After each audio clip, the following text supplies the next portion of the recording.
미국 연방준비제도가 내년 기준금리 인하를 시사했습니다. 그것도 세 차례 금리 인하가 있을 것으로 예상되는데요. 국내 증시와 경제에 어떤 영향을 끼칠지 서강대 경제대학원 김영익 교수와 짚어봅니다. 교수님 안녕하세요. 네, 안녕하십니까. 지난 2년여 세계 경제는 3고 즉 고물가, 고금리, 고달러에 시달렸습니다. 예. 가장 근본 원인이었던 물가 지금 어떻게 되고 있습니까? 예, 물가 상승률이 많이 낮아지고 있습니다. 예를 들어서 미국이 작년 소비자 물가가 전년 동월 대비 6월에 9.1%까지 올랐어요. 근데 최근 11월 소비자 물가 보니까 3.1%로 많이 낮아졌고요. 우리나라도 작년 한때 6.3%까지 올라갔습니다. 올별로 보면요. 예, 그런데 올 하반기 들어가지고 3% 초반대로 물가 상승률이 미국이나 우리나라 낮아지고 있습니다. 네, 많이 낮아졌네요. 예. 물가 상승률이 이렇게 낮아진 이유 뭡니까? 여러 가지 이유가 있으면 그동안 원자재 가격도 좀 안정됐습니다만은 중앙은행의 통화 긴축이라고 할 수가 있죠. 미국이나 우리나라 금리를 많이 올랐어요. 한국의 그 기준금리라고 그러는데요. 이게 2021년 7월에 0.5%였습니다. 근데 올 1월에 무려 3.50%까지 올렸고요. 미 연준도 연방준비제도도 작년 2월 달에 금리 상한선이 0.25%였는데요. 올해 5.50%로 올라버렸습니다. 이렇게 최대?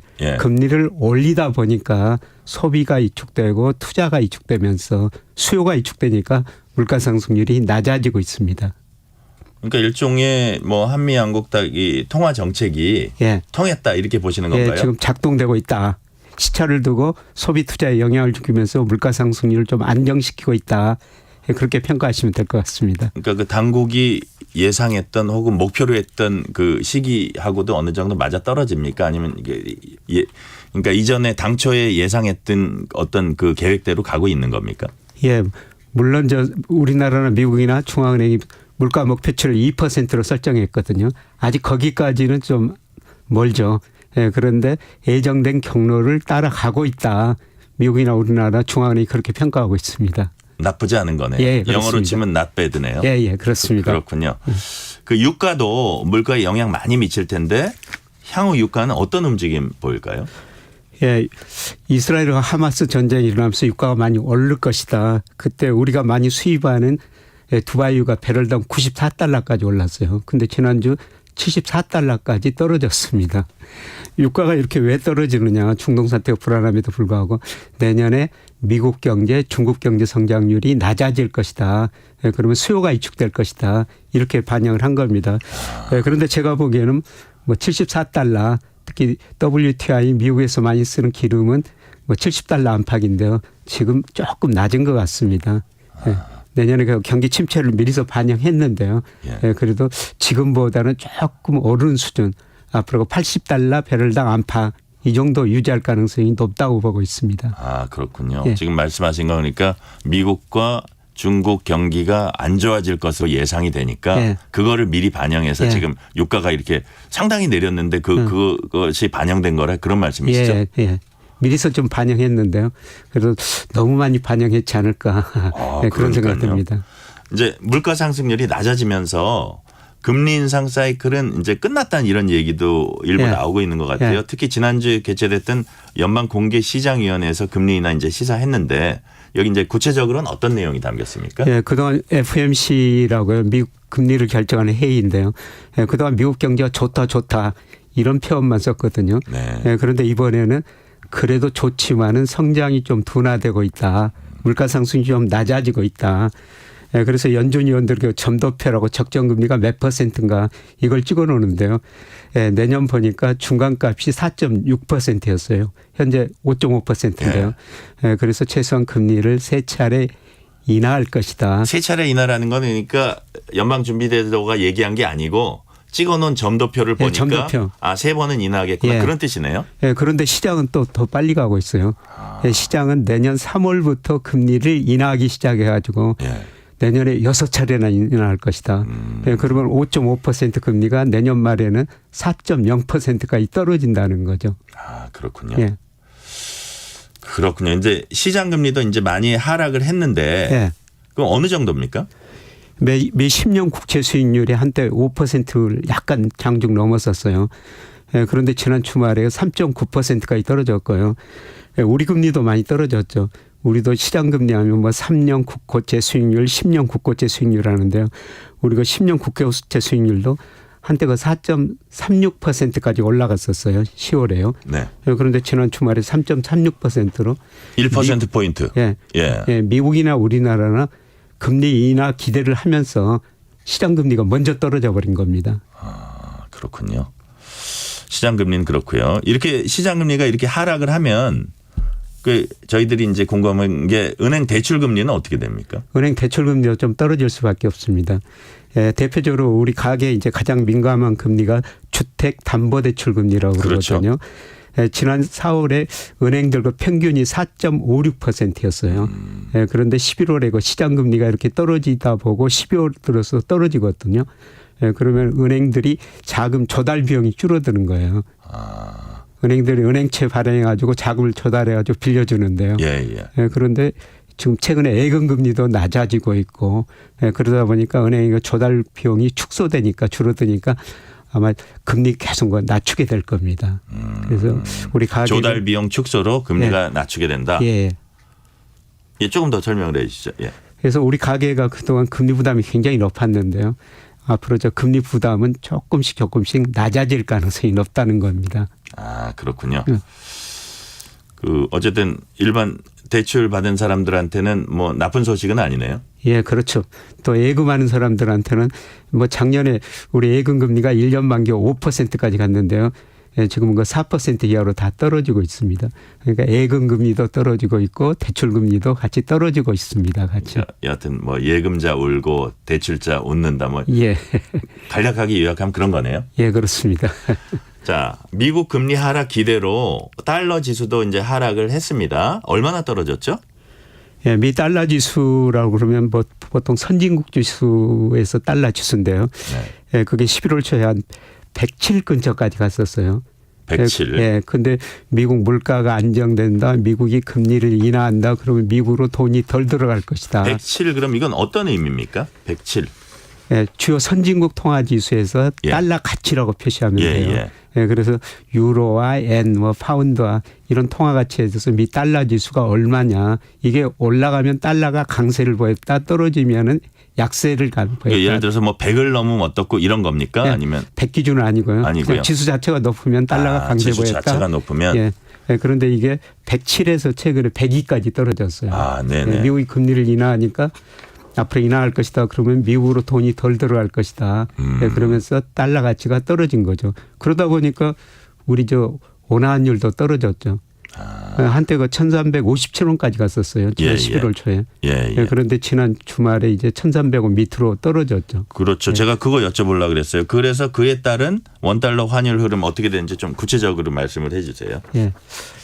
그래서 1357원까지 올라가니까요. 네. 우리 환율이 좀 많이 올라갈 것이다. 그런 기대가 있었는데 미국이 금리를 내릴 것이다. 미국으로 돈이 덜 들어갈 것이다. 우리 원달러는요. 미 달러로 표시되거든요. 예, 예. 달러 가치가 하락하면은 우리 원화 가치는 상대적으로 올라갈 수밖에 없는 거죠. 환율이 떨어진다는 겁니다. 네, 네. 예, 그래서 1357원까지 올라갔던 환율이 뭐 지난 주말에는 1297원 뭐 이렇게 환율이 많이 정확히 이제 떨어졌습니다. 96원 50전입니다. 50전 뭐 예. 이렇게 돼 있네요. 예, 예. 많이 떨어졌네요. 예. 그렇군요. 그렇다면은 이제 삼고가 해소됐다고 보세요. 해소되는 과정이라고 보는데요. 아, 해소되는 이제, 과정이다. 예, 예. 얼마나 빨리 해소될 것인가. 이거는 앞으로 미국 경제에 달려 있는 것 같습니다. 예, 그런데 최근에 이제 블룸버그 컨센서스라고 있는데요. 거기 보니까 미국 경제 성장이 올해 2.4%인데 내년에 1.2%로 올해 성장률보다 많이 낮아진다는 겁니다. 예, 주로 소비가 줄어든다는 거죠. 네. 왜 소비가 줄어드냐면은 미국 가계가 그동안 너무 많은 돈을 쓰다 보니까 저축률이 낮아졌어요. 네, 네. 임금은 올랐는데 물가보다 더 오르니까 실질 임금이 줄어들고요. 예, 미국도 우리처럼 금리가 오르다 보니까 가계가 금융회사에 내는 이자가 많이 늘어나 버렸습니다. 네. 그래서 미국 소비가 줄어들 것이다. 미국 GDP 중에서 소비가 차지하는 비중이 69%입니다. 우리는 46%밖에 안 되는데요. 네. 예, 그래서 내년에 미국 경제 성장이 많이 낮아진다. 미국 경제 성장이 낮아지면은 물가가 떨어지게 됩니다. 물가 성장이 낮아지게 되고요. 예, 그다음에 시장 금리에는 앞으로 경제 성장, 앞으로 물가 상승률이 들어 있는데요. 뭐 경제 성장률 떨어지고 물가 상승률이 떨어지니까 금리도 낮아질 수밖에 없다는 거죠. 뭐 금리가 낮아지면은 미국으로 돈이 덜 들어가게 됩니다. 네. 예, 그래서 달러 가치도 하락하게 되는 거죠. 그래서 그렇군요. 상고는 해소되는 과정인데요. 이게 얼마나 빨리 해소될지.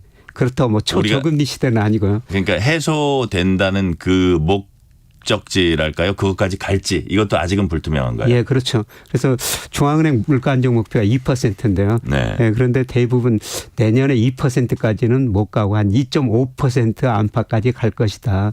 그래서 저는 내년에 그 상고 시대라고 지난 2년 동안 상고 시대였는데요. 네. 내년에는 삼중 시대, 뭐 중금리, 중물가, 중환율 뭐그 정도라고 보시는 게 좋을 것 같습니다. 이런 상황에서 올해 말과 내년 1분기 정도 이제 주식시장 전망 좀 해주세요. 어떻게 될까요? 예, 미국이 금리를 인하한다니까 주가가 많이 올랐죠. 예. 예, 그래서 주가가 더 오를 가능성이 있습니다. 예, 그런데 주가를 결정하는 게 금리도 되지만은 경기거든요. 네. 근데 앞서 말씀드린 것처럼 내년에 경제 성장이 많이 낮아진다는 거죠. 그래서 아마 4분기부터 미국 경제 성장이 둔화되고요. 내년 1분기는 마이너스 성장할 수가 있어요. 아, 그럼 마이너스 금리는 성장. 떨어지지만은 예. 경제 성장이 떨어지면 기업 이익이 줄어들거든요. 그러면 주가가 떨어질 수가 있다는 거죠. 물론 내년 연간 전체적으로 보면은 주가가 올해보다는 더 좋을 거예요. 예, 그런데 이게 분기별로 변동성이 심할 텐데요. 지금 오르는 추세가 뭐 금리 인하한다, 금리가 낮아진다. 그래서 주가가 한 1, 2월까지는 오를 수가 있는데요. 예, 그런데 내년 1분기 후반, 2분기 가면은 미국이 소비가 감소하고 기업이익이 줄어든다. 네네. 예, 그러면 주가가 한번 떨어질 수도 있죠. 그래서 내년 아마 1분기 후반, 2분기 가면요. 미국 경제가 나빠진다. 기업 수익이 많이 떨어진다. 그러면서 주가가 상당폭 조정을 보일 수도 있습니다. 아, 그러면 개인들이 지금 네. 이제 시장 유동성 좀 늘어난다는 어떤 이런 기대감에 너무 이렇게 막 그 이거를 낙관할 필요는 없다 그런 그렇죠. 말씀이세요? 우리가 이제 금리가 떨어지면 주가도 오르고 예. 집값도 오른다. 그렇죠. 이런 일반식 인식인데요. 그렇죠. 그런데 어떤 때는 금리가 떨어졌을 때도 주가나 집값이 떨어진 적이 있었어요. 예, 그 경우는 금리가 떨어진 것보다 경기가 더 나빠지면요. 금리가 떨어져도 주가나 집값이 하락할 수가 있다는 겁니다. 아마 이런 것들이 내년 2분기 무렵에 미국서 나타나가지고 전 세계적으로 아마 주식시장에 영향을 줄 것 같습니다.